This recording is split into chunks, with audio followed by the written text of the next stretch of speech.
Hello, good afternoon, everybody.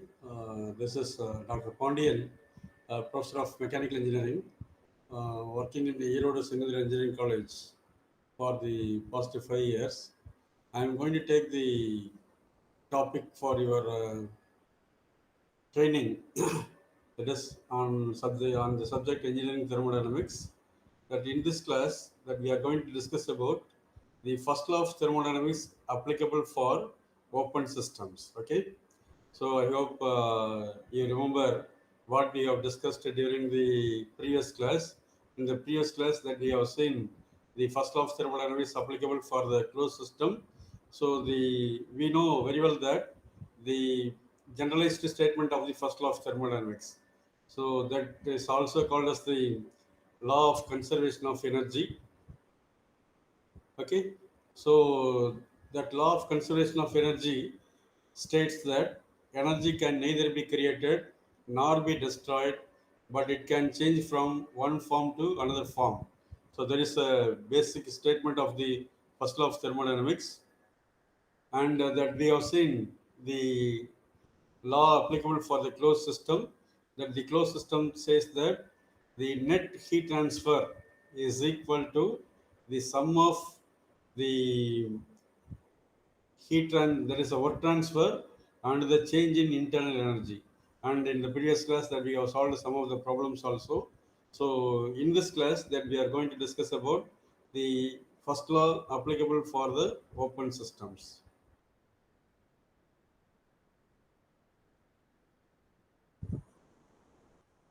Yes. So according to the first law for the open systems, the total energy at the entry is equal to the total energy at the exit of the system. Okay. So whatever it may be, that is the total energy. Either it can be internal energy or uh, kinetic energy or potential energy or the flow energy. Okay, the sum of all the energy at the entry is equal to the sum of all the energy at the exit. Okay, so the total energy will not change, but the only thing is that there may be some increase or decrease in the energy levels. Okay, energy means, because as we know very well that the first law of thermodynamics deals about the one form of energy can be converted into another form. So here also that there can be the change in potential energy, kinetic energy, internal energy, flow energy, and heat and work. So these are the different energies of the system. Okay. So, and we are very much aware that the potential energy of a system is given by, it is the product of mass into acceleration due to gravity and the datum height z. Okay, datum height z. And here this the unit for this one is the joules. Okay, the unit for the potential energy is joules. And similarly, the kinetic energy of the system is given by the product of mc square, where m represents the mass of the system and c represents the velocity of the system. Okay, so the velocity here it is represented with the letter C instead of avoiding the confusion if you put V, because the V stands for both the volume. So that's why in order to avoid the confusion, here we are using the letter C for velocity of the system. So this is the formula that we can use it for finding out the kinetic energy of the system. Then the internal energy, which is given by the product of mass into the specific heat in specific heat at the constant volume into the temperature. Okay, into the temperature. So here the specific heat, as we already discussed the types of heat. So this is the specific heat. Thus we know very well that the specific heat at the constant volume is the energy required to increase the unit mass of the substance by 1 degree at constant volume. So that is called as this. That is a specific. That is the definition of the specific heat at the constant volume. So you know that this internal energy is nothing but the energy stored in the body, and that energy is produced within the body due to the molecular motions, because as we know very well that the molecules will never at the rest, so they move in all the directions, and due to that motion there is an energy possessed by any body. Okay, so that energy can also be called as the stored energy. So that is the microscopic form of energy, microscopic form of energy, this internal energy. Okay, and then next one is the flow energy. So flow energy is given by the product of pressure in Pascal and the volume in cubic meter. Okay, because what is this zone is, here whenever a fluid to move from its rest, some force is required. Okay, some force is required. So the force is applied over a particular area. So that force per that area is called as the pressure, and because of that the pressure, the some quantity of the matter is being displaced. Okay, so the distance displaced and its cross sectional area will be giving you that the volume. Okay, will be giving you that the volume. So the product of pressure and the volume is giving you is called as the flow energy. Okay, and the sum of these two energies, potential energy, sorry, the internal energy and the flow energy, and these two is called as the enthalpy. Okay, these two is called as enthalpy. So enthalpy, which can also be expressed as, it is the, here I have put capital H because it is also called as the total or absolute enthalpy. So the total or absolute enthalpy is the sum of the internal energy plus the flow energy, and this can also be found using the formula that is m into cp into t. Okay, where here m is the mass of the substance and cp is the specific at the constant pressure and t is the temperature. So okay, this is the formula for finding the enthalpy of any substance. So this is the term that we are studying now, because previously there is no term called the enthalpy. Okay, now only that we are coming to know that the enthalpy is a new term. So enthalpy is given as the sum of the internal energy and the flow energy, and this can also be given by the product of m into Cp into temperature T. Okay. The next one, the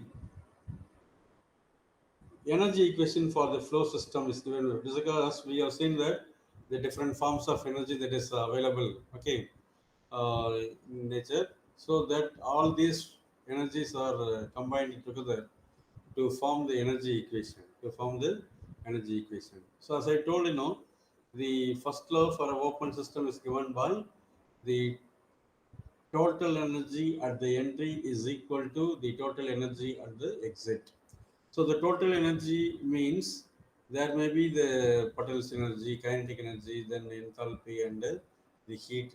The heat, either it can flow into the system or it can come out of the system. Okay, so this is the energy input, total energy input to the system, and that is all, that is equal to the total energy that is leaving the system. So that is given by m into g into z2 and plus of m c2 square and mh2 into mw. So here the small h and the small w represents the specific enthalpy and the specific work. And if it is multiplied by the mass, then you can have that the total enthalpy and the total work transfer. And similarly here it is multiplied by mass into this heat q, and this is also called as the specific heat. Okay, and if it is multiplied by the mass, then the amount of heat that's applied, that you can know very well. Okay, so these are the equation given for open systems. Okay, so this thing that is represents that it is the total energy at the entry is equal to the total energy at the exit. Okay, so here the small q represents the heat flow per unit mass, and a small w indicates the work done per unit mass, and small h represents the specific enthalpy. That is also the enthalpy per unit mass. And we know that it is a steady flow systems. Okay, for steady flow system, what do you call a steady flow system? Here is the steady flow system is the system in which the flow rate do not change with respect to time. The mass flow of the substance do not change with respect to time, and that is called the steady flow. Okay, that is called as the steady flow. That means that the flow rate is going to be uniform. That is the energy or the mass that is entering the system is equal to the mass that is leaving the system. So there is that is also called as the conservation of mass. Okay, so here that we are considering that the steady flow systems. So steady flow system means here the flow, that is the mass flow rate, do not change with respect to time. So such a systems are called as the steady flow systems. That means that it is uniform everywhere. Okay, that's why here the m term, m in the terms have been removed. So simply that we can write it as G into Z1 plus half C1 square plus H1 plus Q is equal to G into Z2 plus half C2 square plus H2 plus W. Okay. So since this energy equation is applicable for the steady flow systems, and the above equation is also called as the steady flow energy equation, S of EE. Okay. So steady flow energy equation is given by this formula. G into Z1 plus half C1 square plus H1 plus Q, that is equal to the GZ2 plus half C2 square plus H2 plus W. Okay. So here the all the parameter, that is the G, the all the terms will have the same unit in joules. Okay, all the terms uh, in this equation will have the same unit. That unit is the joule. Okay. So since that we have seen the energy equation for steady flow systems, now let us practice some of the problems applicable for these flow systems. Okay, so this is the first problem. So in a gas turbine unit, the gases flow through the turbine. Okay, the gases flow through the turbine. So the rate of flow is given here as 15 kilogram per second, and the power developed by the turbine is 12,000 kilowatt. Okay, so power developed by the turbine is 12,000 kilowatt. The enthalpies of the gases at the inlet and outlet are 1260 kilojoules per kilogram and 400 kilojoules per kilogram respectively. Okay, and the velocity of the gases at the inlet and outlet are 50 meter per second and 110 meter per second respectively. So this is the problem statement, and you are asked to find out the rate at which the heat is rejected to the turbine, okay, and the area of the inlet pipe, given that the specific volume of the gases at the inlet pipe is 0.45 meter cube per kilogram. Okay, so this is the data you are asked to find out. So first, let me write down the uh, data given in the problem. So rate of flow of gases, that is mass flow rate, is given as 15 kilogram per second, and the initial volume of the gases is given as 0.45 meter cube per kilogram. Okay, and the power developed by the turbine is 12,000 kilowatt. So since you are asked to find out the rate at which the heat is rejected to the turbine, so we need the work done. So work done is given by the formula, that is 12,000 kilowatt divided by the mass flow rate of the gases. So that is, you can find out the work done. So work done unit will be kilojoules per kilogram. Okay, so it is 800 kilojoules per kilogram.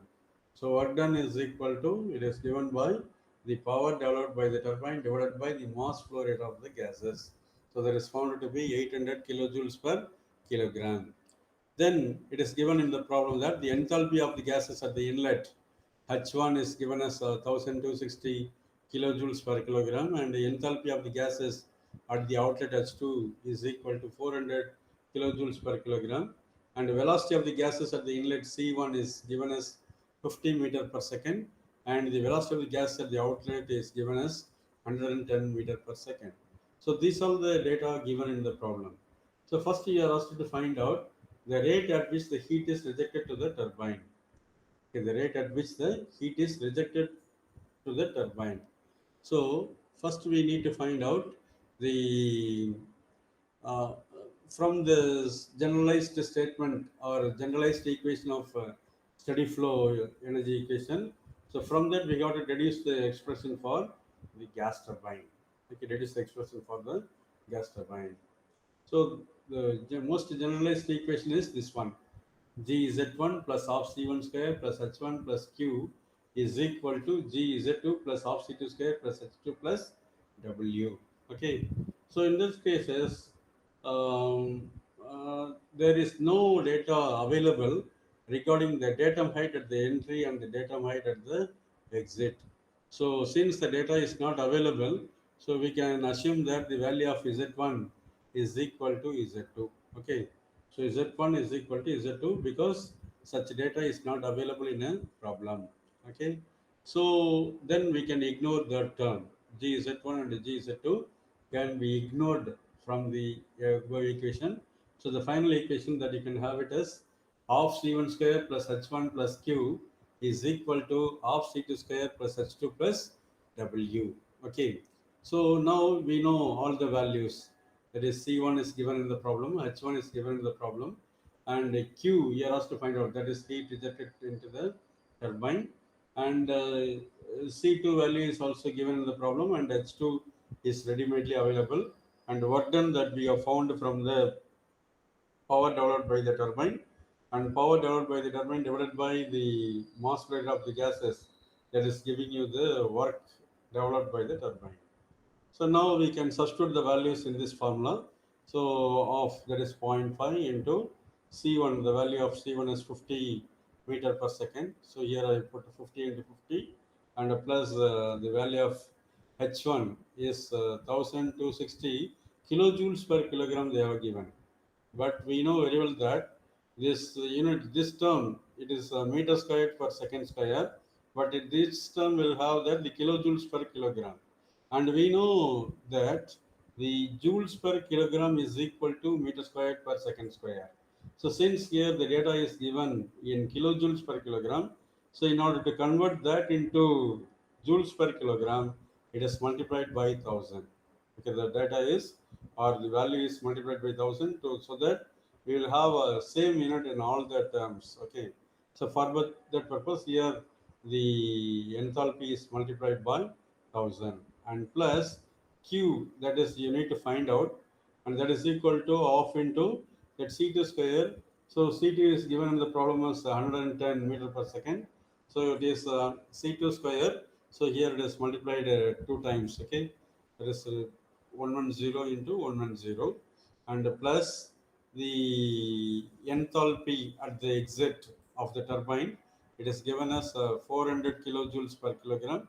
So in order to convert that also into joules per kilogram, it is multiplied by 1000. So 400 into 1000, and plus the work done is found to be 800 kilojoules per kilogram. So that in order to convert that into joules per kilogram, so here also it is being multiplied by 1000. So after doing the calculations, we found that the value of Q is equal to minus 55,200 joules. Okay, the value of Q is found to be minus 55,200 joules, and we know that to convert that into kilojoules, the term has to be divided by the 1000. So we will be getting that it is minus 55.2 kilojoules. Okay, so and here the symbol minus indicates that the heat is flow out of the system. The heat is flow out of the system, and hence that the negative sign is okay, is there. So the total heat rejected in, if you want only the quantity of heat rejected, then it is 55.2 kilojoules. Okay. So heat rejected means you know very well that it is removed from the system. So removed from the system is always negative. That's why here the sign convention will be having negative symbol. So the heat rejected is given as 55.2 kilojoules. And after finding this heat rejected into the turbine, then we know very well that we need to find out the area of the pipe. Okay, so area you are asked to find out, because here it is. You need to find out the area of the inlet pipe, given that the specific volume of the gas at the inlet is 0.45 meter cube per kilogram. So we know from the conservation of mass equation that the mass flow rate is given by the rho into A into C. Okay, this is the uh, mass flow rate equation.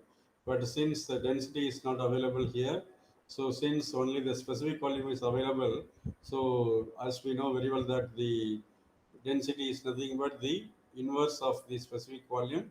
So here I have used the specific volume term. So the mass flow rate is given by A1 into C1 divided by V1.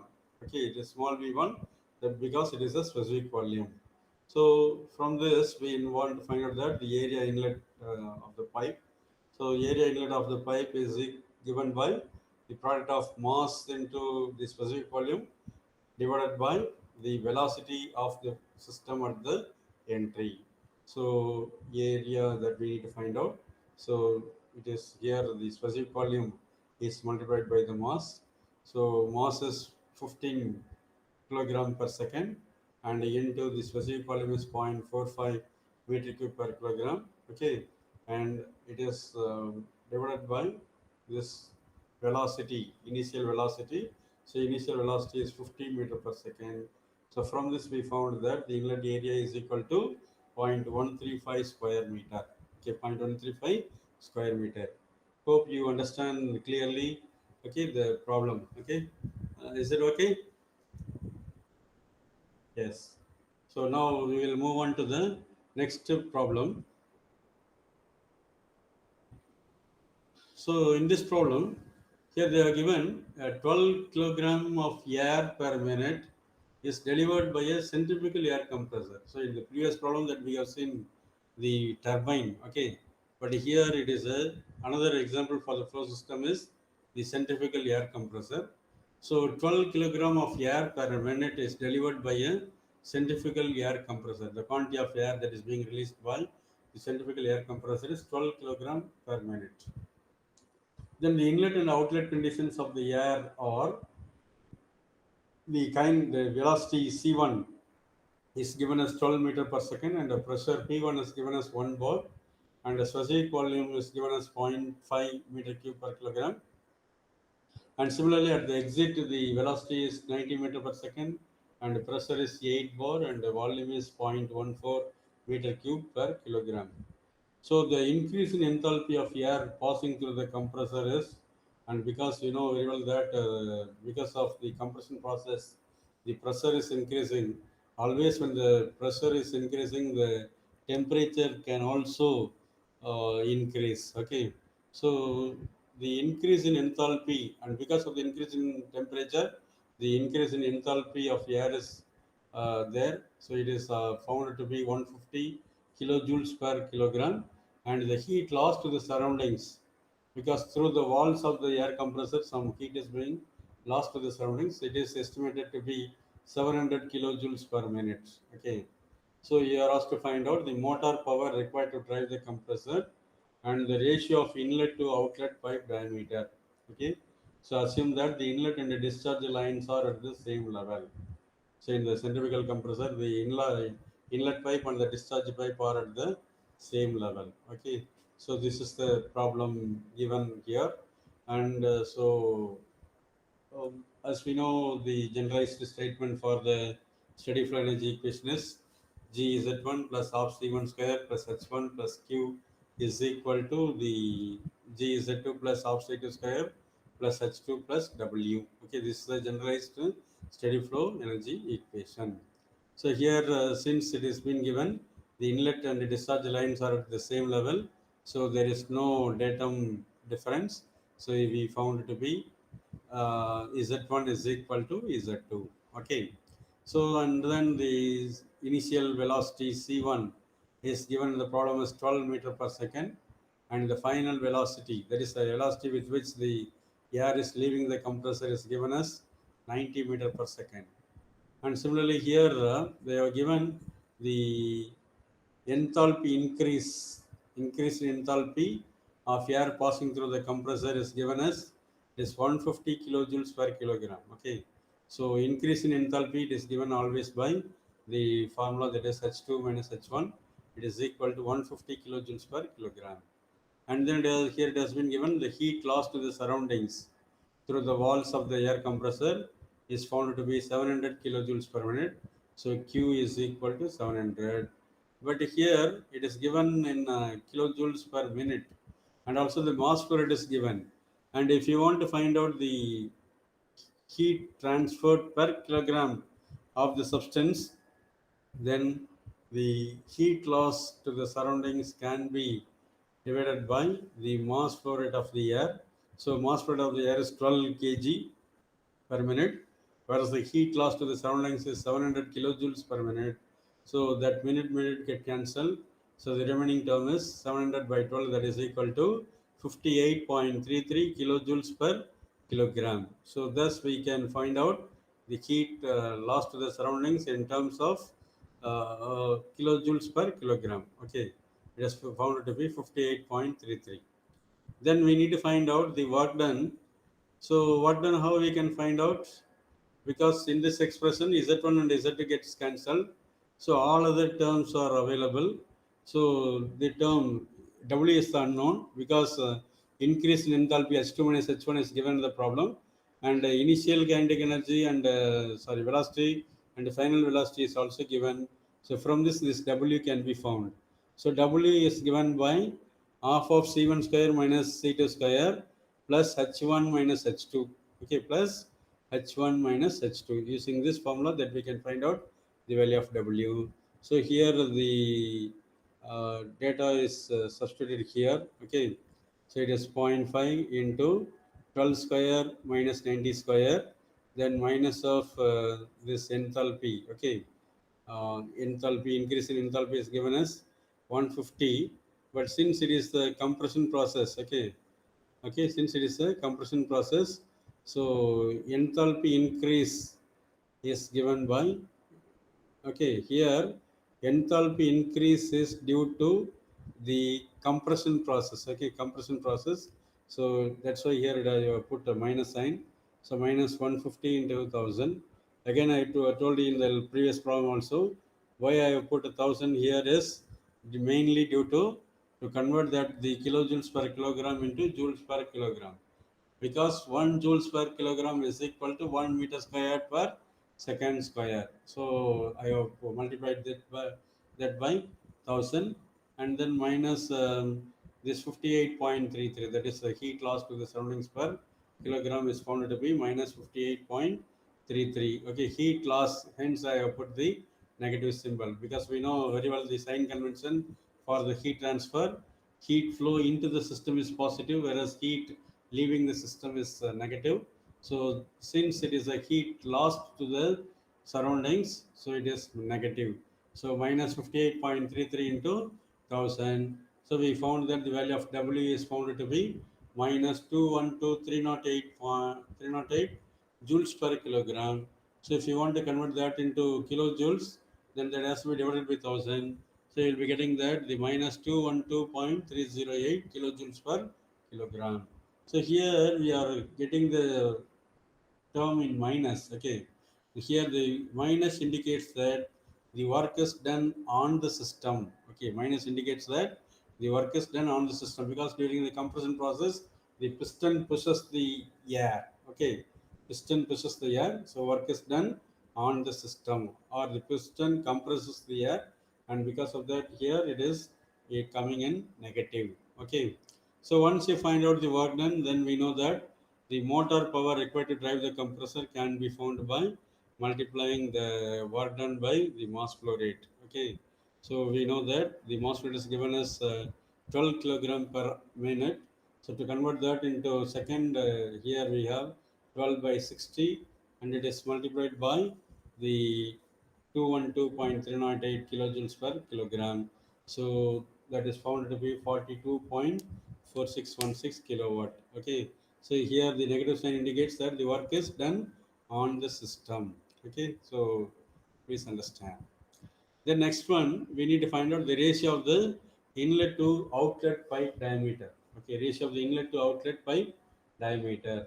So in this problem, so they have given the mass flow rate. We know very well that the mass flow rate is given by the formula rho into A into C, where rho is the density of the substance and A is the cross-sectional area and C is the velocity of the substance.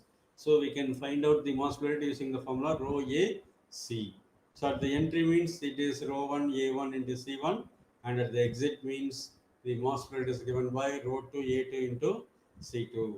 So since in the problem that they have given only the specific volume, so we have used the term specific volume in the formula. So then the mass rate is given by that A1 C1 divided by V1 is equal to A2 C2 by V2. And since that, okay, and since here that we want to find out only the area ratio, so area ratio A1 by A2 is given by the uh, product of C2 by C1 into V1 by V2. So here I have substituted the values and found that the area ratio is equal to 26.78. So since that the area is given by the formula pi by 4 d square, so the pi by 4 in the numerator and the pi by 4 in the denominator get cancelled. So d1 square by d2 square you will be having. So if you want to find out only the diameter ratio, okay, because inlet to outlet pipe diameter, so d1 by d2 is given by the square root of the area ratio. So area ratio is found to be 76.78. So after taking the square root, then you will be having that the diameter ratio is equal to 5.175. Okay, so is it understood? Hope you understand this problem very well. Okay, so so this is another steady flow energy equation problem. Okay, so we'll see one more problem.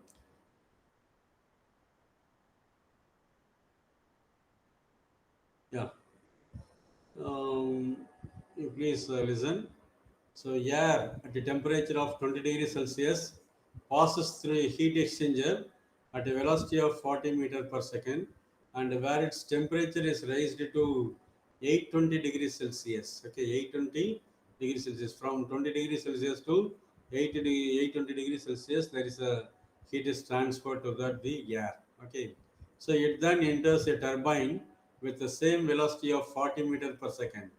So it is entering with this 40 meter per second and also leaving the velocity, okay, leaving the heat exchanger with the 40 meter per second. And with that velocity, it is entering the turbine. Okay, it is entering the turbine with the same velocity of 40 meter per second and expands till the temperature falls to 620 degrees Celsius. So initial temperature is 20 degrees Celsius and its temperature is increased to 820 degrees Celsius in the heat exchanger, whereas in the turbine the temperature has been dropped down to 620 degrees Celsius. So on leaving the turbine, the air is taken at a velocity of 55 meter per second. So at the exit of the turbine, the velocity is found to be 55 meter per second. And with that velocity, it enters a nozzle where it expands until the temperature has fallen to 510 degrees Celsius. So first heat exchanger, then you will be having a turbine, then at the exit you will be having the nozzle. Okay, it is nozzle. So nozzle where it expands until the temperature has fallen to 510 degrees Celsius from 620 degrees Celsius. So if the airflow rate is given in the problem as 2.5 kilogram per second, you are asked to find out the following things. There is rate of heat transfer to the air in the heat exchanger, rate of heat transfer to the air in the heat exchanger. Then the power output from the turbine, assuming no heat loss. Okay, power output from the turbine, assuming no heat loss. Then the velocity to exit from the nozzle, assuming that no heat loss. So take the enthalpy of air as H equal to Cp into T, where Cp is the specific heat equal to 1.005 kilojoules per kilogram degree Celsius or degree Kelvin, and T represents the temperature.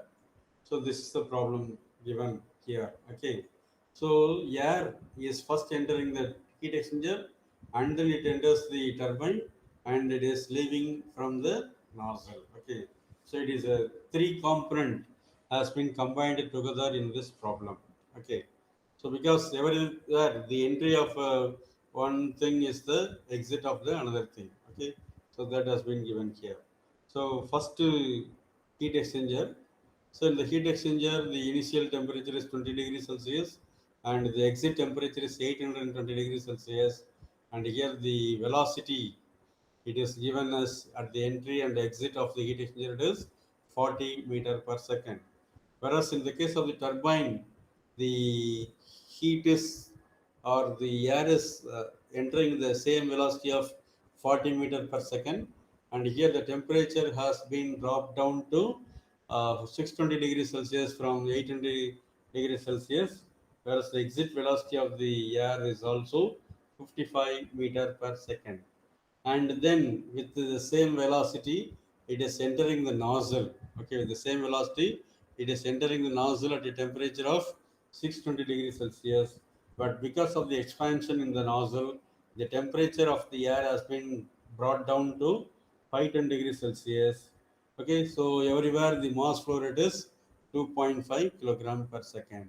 So now we want to find out the rate of heat transfer to the air in the heat exchanger. Okay, so heat here has been supplied to the air.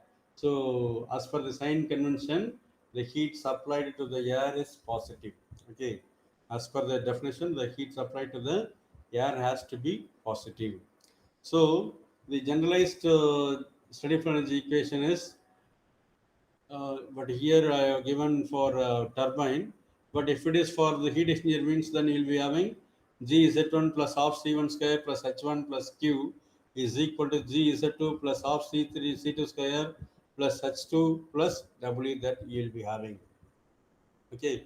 So since here this formula is applicable for the turbine, here turbine entry is put as 2 and the turbine exit is put as 3. Okay. Whereas in the case of the heat exchanger, at the entry, all the terms will have a suffix of 1, whereas on the right side, all the terms will have the suffix of 2. So since in this problem, there is no datum change, okay. So Z1 is equal to Z2, so this term is getting cancelled. So kinetic energy is also not given, but inlet velocity is equal to exit velocity, so that term is also ignored. So and also in the heat exchanger, so only the heat transfer is there, and the heat exchanger do not do any mechanical work. So work transfer is also equal to 0. So in that cases, that heat transfer to the air is given by the symbol Q, and which is equal to the H2 minus H1. Okay, that is equal to H2 minus H1. So here that H2 minus H1 can be given by the term that is M into Cp into T2 minus T1. Okay, so M represents the mass of the substance, Cp represents the specific heat at the constant pressure, and T2 represents the temperature at the exit of the heat exchanger, whereas T1 represents the temperature at the entry to the heat exchanger. So we know the mass flow rate is given as 2.5 kilogram per second. So I have put it here, and the Cp value is 1.005 kilojoules per kilogram Kelvin, and multiplied by the temperature difference, that is 820 minus 20. So we found to be the value of the rate of heat transfer is 2010 kilowatt. So here the symbol is positive because here the heat is supplied to the air through the heat exchanger. Okay, heat is supplied to the air through heat exchanger.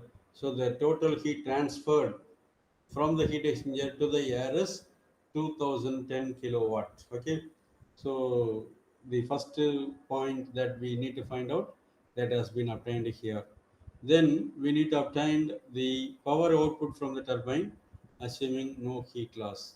Okay, so in this problem, so the power output you are asked to find out, assuming no heat loss. So Q is found to be 0 in the turbine. So whereas you are asked to find out the power output can be found using the finding of work done. finding of the work done. So first we need to find out the work done. So for that we are using this equation. Okay. So G is Z2 plus half C2 square plus H2 plus Q is equal to G into Z3 plus half C3 square plus H3 plus W, where in this case that Z1 is equal to Z2 and C2 is equal to, but here the velocity is not changed, only and the heat exchanger the velocity is fixed, but here the velocity has been increased from 40 meter per second to 55 meter per second in the turbine, and the temperature T2 is 820 degrees Celsius, whereas the exit temperature of the turbine is 620 degrees Celsius. And here in this problem there is no heat loss, so Q is found to be 0. So since the data is known to us, that we found that we found, substitute all the values, that is W is equal to, it is half of C2 square minus C3 square, because these C2, C3 and H3 have been brought left. Okay, so we found that it is equal to zero point 0.5 into 40 square minus 55 square. Okay, and plus then Cp into Cp value is 1.005 and into the temperature T2 minus T3. So we know very well that T2 value is 800 degrees Celsius and T3 value is 620 degrees Celsius, and into the valve. Okay, here also I have put 1000. Why I have put 1000? Because here to convert that the kilojoules per kilogram into joules per kilogram. Okay, because the unit of Cp is kilojoules per kilogram Kelvin. Only if you convert that into joules per kilogram, then only you can equate the units and all the terms. So it has been multiplied by 1000. So we get the value of 200.2875 kilojoules per kilogram, and this is the work done. Okay, work done, and here you are getting the positive symbol that indicates that here the work is done by the turbine. Okay, here the work is done by the system or work done by the turbine, so that is found to be 200.2875 kilojoules per kilogram. And in the problem there they have given the mass flow rate as 2.5 kilogram per second, so it is multiplied by the work done. So with that we can find out the power output of the turbine. So power output of the turbine is found to be 500.718 kilowatt. Okay, so this is how we can find out the power output of the turbine. And after finding out the power output, then you are asked to find out the velocity at the exit from the nozzle. So in the velocity term, so here in this problem that they have given the C3 is given here, and C4 is not, that C4 only that you are asked to find out. So that is to be found, and H3 and H4 it is, because here T4 has been given, so we already know the value of H3 from the above expression. So H3 minus H4 can be found by the product of Cp into T3 minus T4. Using that we can find out the H3 minus H4. So we know on simplifying the equation, we get that C4 is equal to the square root of C3 square plus 2 into Cp into that 1000 into T3 minus T4. See here how this 2 has come, because in the formula there is C3 square by 2, and similarly here it is C4 square by 2. Okay, so first here I have to, okay, I have to brought down the terms in the, because I want to find out only the C4 square, so I am keeping this term as it is. Then this H4 is taken to the left side, so we can get that it is half C3 square plus H3. Okay, half C3 square plus H3 minus H4 is equal to half C4 square. Okay, half C4 square. But here, if I multiply by 2 on both the terms, then I can remove the this 2. Okay, then I can remove this term 2. So if I multiplied by the 2 on both sides, then I can have that only C3 square. Okay, C3 square plus 2 into that H3 minus H4. Okay, H3 minus H4 that I can get. That's why here I have put it as 2 into that Cp into 1000 into T3 minus T4. So this is the formula that I am having. So C4 on multiplication and substituting the values, then I found that the exit velocity from the nozzle is estimated to be, or it is calculated to be, 473.42 meter per second. So now I think you can clearly understood the how to solve the problems on the steady flow energy equation applicable for a open systems. Okay, open systems. Understand? Any doubts?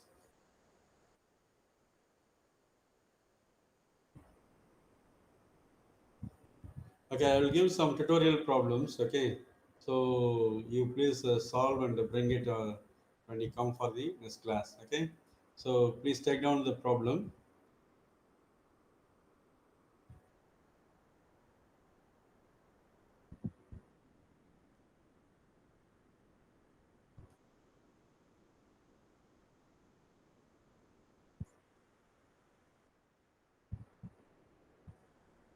Yeah.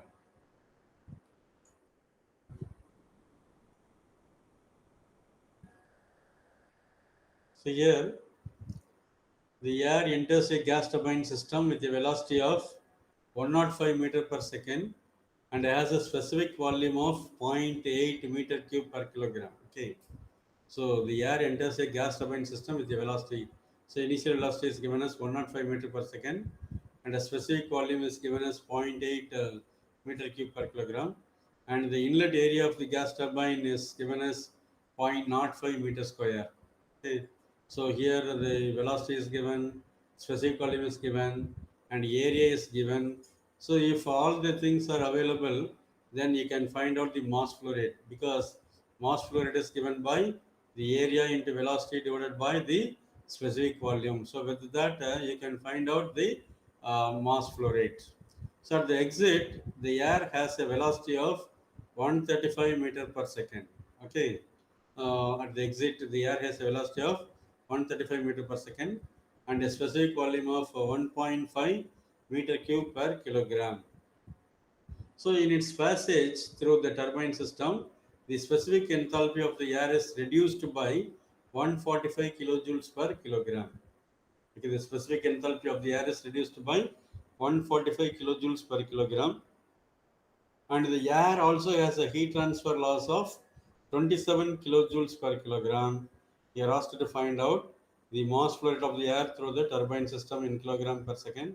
So just now I have told the mass flow rate of the air through the turbine system can be found by the product of the area into velocity divided by the specific volume. That will be giving you that the mass flow rate of the air.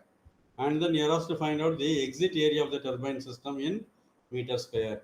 So since that the mass flow rate is found, and we know that according to that the conservation of the mass flow rate at the entry is equal to the mass flow rate at the exit. So the mass flow rate at the exit is given by rho 2 A2 into C2. So since here only the specific volume is given, so we can find out that mass flow rate is given by A2 into C2 divided by the specific volume V2. So in this problem, specific volume is given, velocity C is given. So from this and the mass flow rate that we already found, so if you substitute it, then you can find out the exit area of the turbine A2. Okay, so that is also it is possible.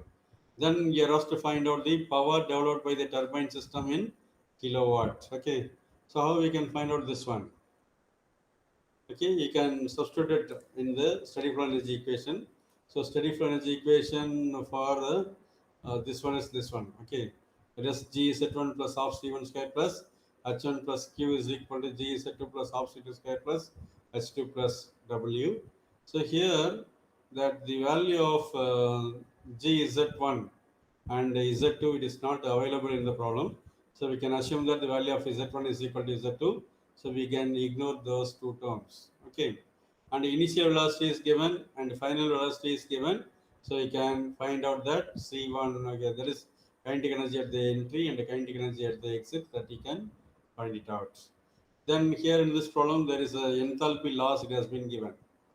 Okay, enthalpy loss through the system. The specific enthalpy of the air, specific enthalpy of the air is reduced by 145 kilojoules per kilogram. Okay, so it is enthalpy loss, specific enthalpy reduced by. So H2 value is smaller than the sorry, H1 value is higher, whereas H2 value is smaller. So enthalpy has been reduced. Okay, reduced by 145 kilojoules per kilogram. So the difference is given here, and the air also has a heat transfer loss of, so the value of q here it is given. Okay, here it is given as q. Here also heat loss to the surroundings it is given, but here it is heat loss to the heat transfer loss 27 kilojoules per kilogram. So from this we can find out that on substitution of the values, okay, in the problem, then we can find out the work done. And once you find out the work done, then if it is multiplied by the mass flow rate, then we can find out the power developed by the turbine in the system. And also one more problem. Okay, so here it is given air is compressed by a rotary compressor in a steady flow process at the rate of 1.5 kilogram per second. So mass flow rate of the air is given here as 1.5 kilogram per second, and at the entry the air has a specific volume of zero point 0.9 meter cube per kilogram and has a velocity of 80 meter per second. So in this problem, they are given the mass flow rate, and they are given the specific volume, and they are given the velocity. So only the missing term is the, what is that? Okay, specific volume is there, velocity is there. Then you can find out the area. Then you can find out the area at the entry. Okay, and at the exit also they have given the specific volume and a velocity. Okay, so you can find out that because mass flow is given and the area is given. Okay, you can find out the exit area using this.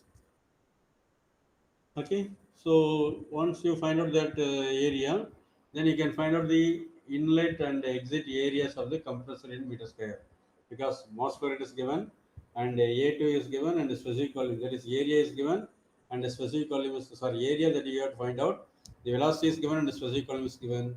So from that you can find out the inlet and the exit area of the compressor. Then specific enthalpy, okay, here it is increased, enthalpy is increased, so outlet enthalpy is higher. Okay, whereas initial enthalpy is lower. So they increased by 110 kilojoules per kilogram, so that we can have it as a positive, and it experiences a heat transfer loss of 20 kilojoules per kilogram. So loss here it is mentioned.